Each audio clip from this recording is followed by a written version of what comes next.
దువ్వాడ వాణి ఖచ్చితంగా ఆమె పోరాటాన్ని అభినందించాలి. మొట్టమొదట మనం వీడియో పోస్ట్ చేసాం. అంతకుముందు ఆమె సీట్ అడిగినటువంటి సందర్భంలో కూడా వీడియో చేసాం మనం. ఆవిడ పట్ల సాఫ్ట్ కార్నరే ఉంది. ఈవెన్ భర్త వేరే అమ్మాయితో సంబంధం పెట్టుకున్నాడని తెలిసిన తర్వాత తిరగబడటం కానీ, తన కుమార్తె వెళ్ళి పోరాటం కానీ తప్పని పొరపాటును కూడాను. ఇంకా ఎందుకు యాక్షన్ తీసుకోలేదు వైఎస్ఆర్ కాంగ్రెస్ పార్టీ అని నేను కూడా ప్రస్తావించాను, వీడియో కూడా చేశాను. కానీ ఒక సింపతి తెచ్చుకునేటటువంటి సందర్భంలో తన యాటిట్యూడ్ అన్నటువంటిది ఇప్పుడు సమస్య అవుతుంది.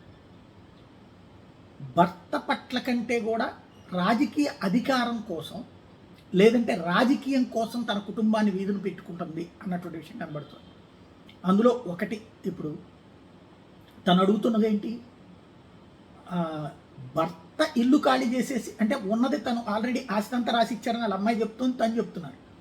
ఏది పొలం రాసి ఇచ్చారు, అదేదో ఇండస్ట్రీ రాసి ఇచ్చారు, లేకపోతే ఇల్లు రాసి ఇచ్చారు, ఇవన్నీ అవన్నీ రాసి ఇచ్చిన తర్వాత ఇప్పుడు ఏమడుగుతున్నది అంటే, ఉన్నది అతనికి ఒకటే ఒక ఇల్లట, అది కూడా అడుగుతుంది, అది కూడా ఖాళీ చేసుకోమంటుంది. అమ్మాయిని వదిలేయమని అడగడం ఒక ఆస్పెక్ట్, ఆ ఇల్లు కూడా తనకి రాసేయమంటాం ఒక ఆస్పెక్ట్. రెండవ ఇష్యూ ఏంటంటే, అంతవరకు అడగడంలో కూడా తప్పులేదు, ఎందుకంటే ఇంకేమన్నా ఆస్తులోనే మనకి తెలియదు కాబట్టి. కానీ నా ఆస్తితో అతను బతికాడు అని చెప్పడం, నా ఆస్తి మీద అతను బతికాడు అని చెప్పడం, అక్కడ అహం కనబడుతుంది. వాస్తవంగా ఇప్పుడే నేను కనుక్కుంటే అక్కడ కనుక తెలుస్తుంది ఏంటంటే, ఇల్లరికం వచ్చినట్టు అంటే అతనంటే ఈ అమ్మాయి ఫీలింగ్ ఏంటంటే, వీళ్ళ నాన్న రాజకీయ నాయకుడు కాబట్టి వాళ్ళ నాన్న రాజకీయ వారసత్వం ద్వారా ఇతను ఆ ప్లేస్కి వచ్చాడని, అందుకని రాజకీయ వారసత్వం కూడా తనకి రావాలని.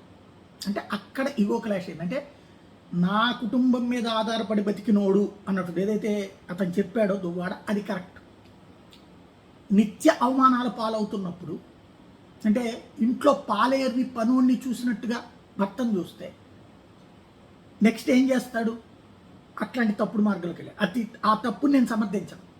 బట్ ఇవాళ మాట్లాడేటప్పుడైనా మనం కలిసి ఉన్నామని అంటలేదు, లేదా మా నాన్న కావాలని చెప్తూనే ఆస్తి గురించి మాట్లాడుతున్నటువంటి కూతురు గారు సింపతి వచ్చేటటువంటి సందర్భంలో ఈ మాటల తర్వాత, అది టీవీ ఛానల్ పొరపాటు మా ఇంటర్వ్యూలు తీసినటువంటిదో లేదా వీళ్ళు మాట్లాడేటువంటి సందర్భంలో ఫైనల్గా ఇంటి గుట్టు రట్టు అయింది, వీధుల పాలయ్యింది, అతనికి ఒరిగేది లేదు, ఈ అమ్మాయికి ఒరిగేది ఏమి లేదు.